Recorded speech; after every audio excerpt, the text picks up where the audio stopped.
안녕하십니까. 세상 읽어주는 남자 이상훈입니다. 오늘은 ARM의 반란 혹은 외도라는 주제로 한 말씀 드리겠습니다.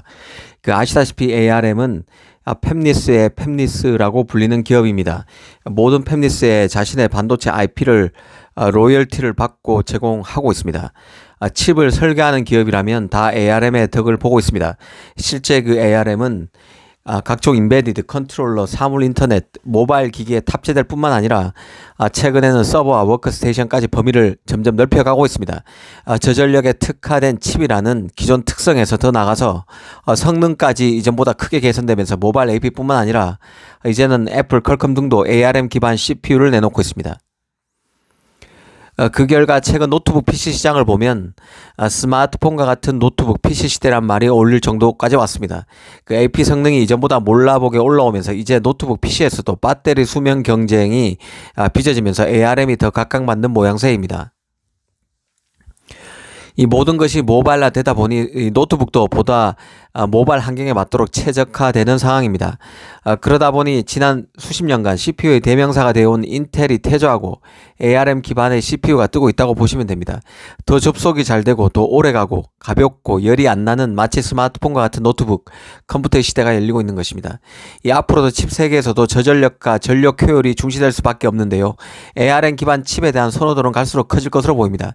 실제 ARM은 전력 잡아먹는 하마라는 서버 시장에서도 네오버스라는 서버 칩 솔루션을 내놨습니다.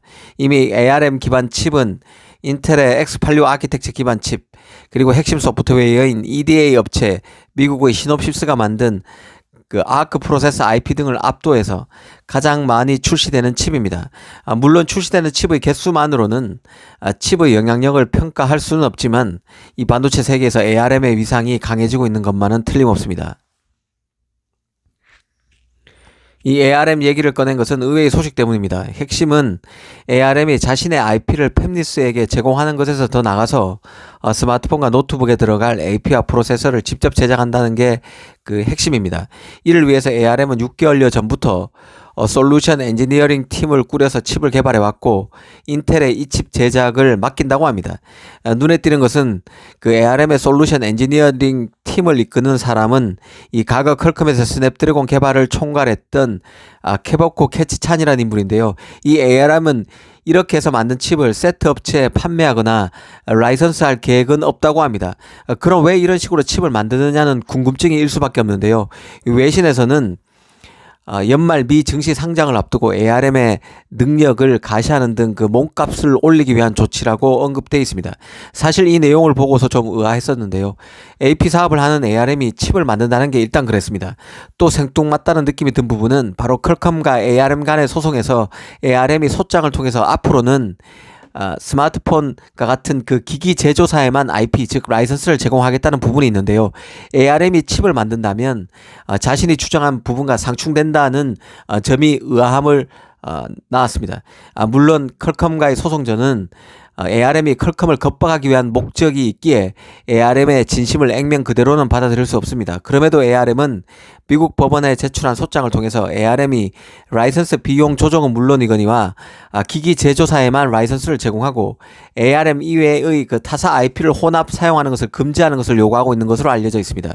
이 기기 제조사에만 라이선스를 제공하겠다는 것은 가령 스마트폰을 만드는 삼성, 애플, 구글 같은 곳은 ARM과 IP 라이선스 계약을 체결할 수 있지만 스냅드래곤 칩을 스마트폰 회사에 공급함에도 자체 스마트폰이 없는 퀄컴, 마찬가지로 디멘시티를 만들지만 자체 폰 없는 미디어텍에는 ARM IP를 더 이상 안 주겠다는 뜻이 내포되어 있는 것입니다. 물론 ARM이 이대로 할 리는 없겠죠. ARM이 누비아를 통해서 IP 개발에 나서고 있는 퀄컴을 겁주기 위해서, 겁박하기 위해서, 다른 말로 표현하면 소송 합의금을 퀄컴으로부터 더 뜯어내기 위해서 받아 챙기기 위한 작전으로 보지만, 그래도 이런 주장을 했던 ARM이 직접 칩을 만든다고 하니 생뚱맞다는 생각이 드는 것입니다. 사실 ARM이 칩을 만든들 그 칩을 누가 쓰겠습니까? 삼성이 엑시노스, 스냅드래곤 대신 생초보인 ARM 칩을 쓸까요? 또 어떤 노트북 업체가 인텔 AMD CPU 대신에 ARM 칩을 쓸까요? 상상이 안 간다는 얘기입니다. X86 기반 칩인 인텔 AMD 칩은 둘째치고 ARM IP를 기반으로 칩을 만드는 애플과 퀄컴의 설계 역량도 ARM의 칩 역량보다는 나을 것으로 보기 때문입니다. 더구나 ARM은 세트 업체도 아닙니다. 칩을 직접 만든다고 해도 직접 칩을 탑재할 업체를 찾기 힘들어 한계가 분명할 것이라는 뜻입니다. 또 파운드리 초보 업체인 인텔이 이번 ARM의 칩을 만든다고 해서 대단한 대단한 파트너십이 형성된다고 보는 것도 다분히 거품 오버라는 생각입니다. 외신 관측대로 말 그대로 ARM이 만든 칩이 시제품 수준에서 선보이는 것이라면 ARM의 파운드리 파트너로서 인텔과의 협업은 그 의미가 굉장히 축소될 수밖에 없습니다. 기본적으로 시스템 반도체는 팹리스의 주문을 파운드리가 받아서 만드는 구조입니다. 메모리처럼 미리 만들어서 저장해서 파는 구조는 아니란 뜻이죠. 앞서 말씀드린 대로 IP 업체 ARM의 칩 생산은 노트북, 스마트폰 업체의 주문에 따른 것으로 볼 수 없습니다. 말 그대로 한번 만들어 본 수준입니다. 그런 만큼 인텔의 파운드리 역량 강화에도 거의 영향을 주지 못할 것입니다.